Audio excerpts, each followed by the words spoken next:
Lights go down. It's time for me to punch in and go to work. Look at you already clapping.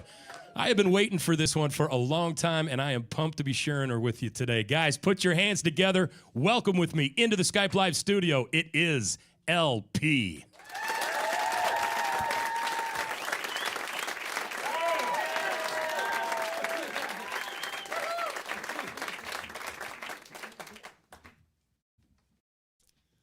What's up? You too. I don't know. I was backstage doing drugs. Sorry. Anyway, I'm better now, though. I feel good.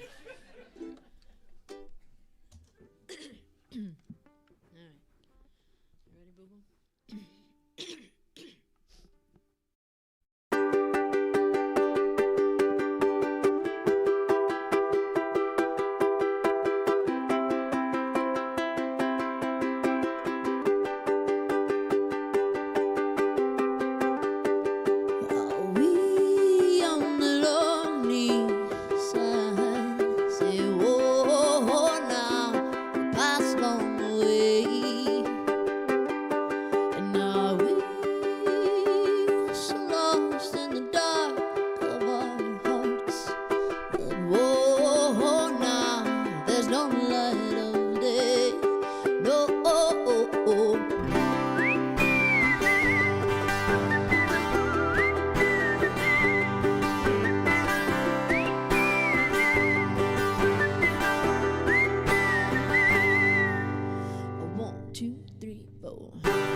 Somebody left the gate open. You know we got lost on the way. Come save us, a runaway train gone and say, how do we not pay?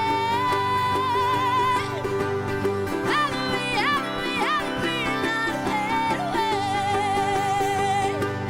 How do we in the world? How are we living in the world?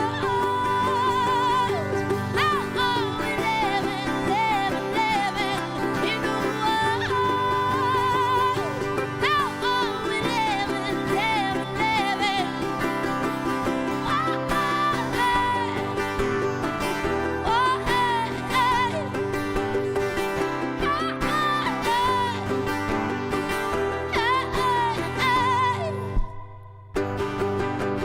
Please believe me, I'm more scared than not.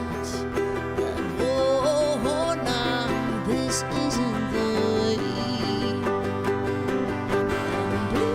Please be there, I can barely hang on. Oh, now I'd wait till I break. Yeah.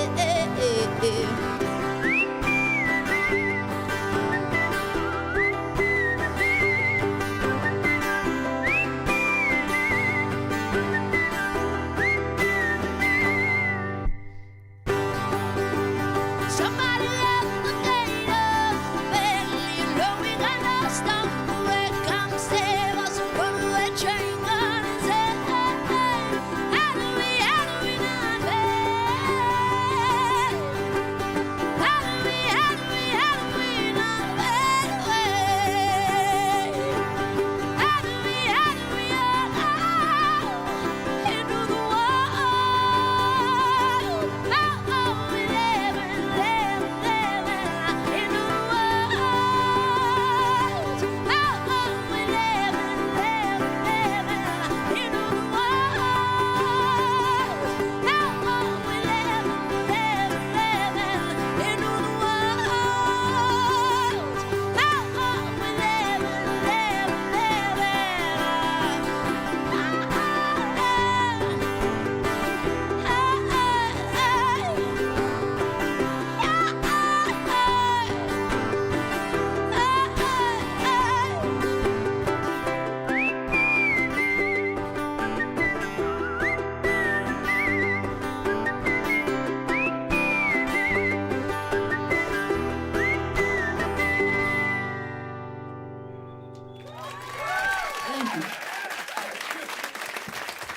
LP. My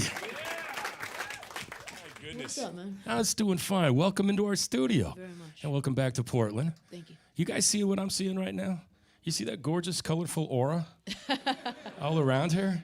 You got it. Now, you and I go back. You don't remember. I sure I do. do remember. It was back in 12, Yeah. Bonnaroo. And you were they were putting you around all the radio stations. You came on back, and we had a great talk. It was right after that song came out. What kind of journey has it been since then? It's been a lot, man. It's been good though. I mean, it's after that I put out that live EP, Right. and I was kind of ready to put out a full record pretty soon after, but a lot of politics happened, as they do, and but I wrote a lot of cool songs, and then but then the record came out in 2014 actually, and by then a big personnel change had happened at the label. And so it didn't really get pushed, It got put out, but I didn't really, I could kind of tell that things were going to go a little, awry. But I was just like, well, I'm a songwriter anyway, so that's how, I've been lucky enough to make a living at it the last 10 years. So I just like kind of put my head down. I was like, if I write some really good stuff. I almost went there, man. What would happen? What the hell would happen if I said that?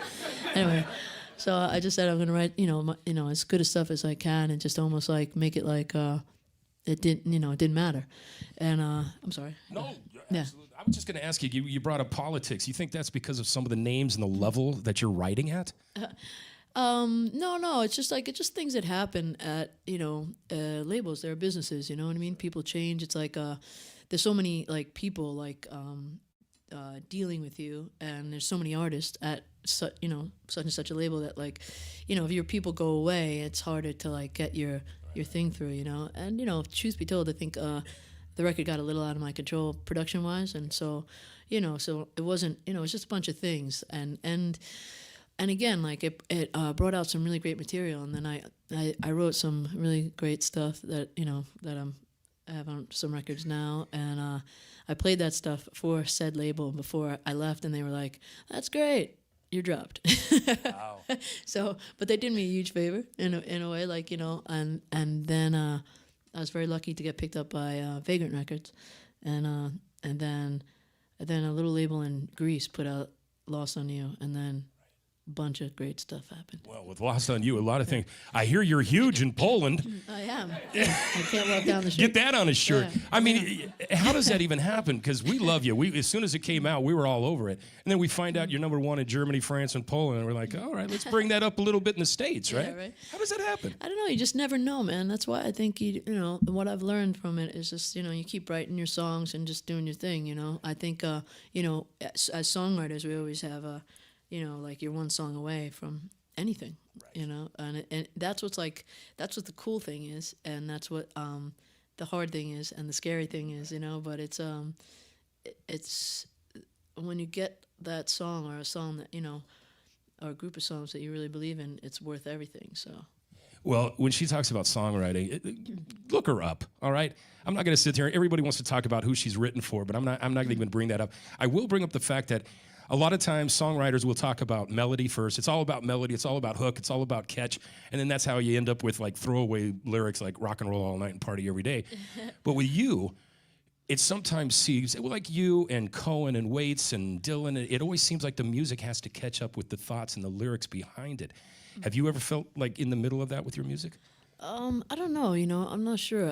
I feel like I'm very lyric driven, but I'm very melody driven. I feel like, emotionally, melody is everything for me, and but lyrically, I feel like I can't rest unless it's like a really good lyric, and I've had melodies that I think are insanely strong laying around because the lyric was not proper, and that's always a bummer, because people are like, write something that melody, it's so catchy, I'm like, nothing fits, Was music in your house growing up?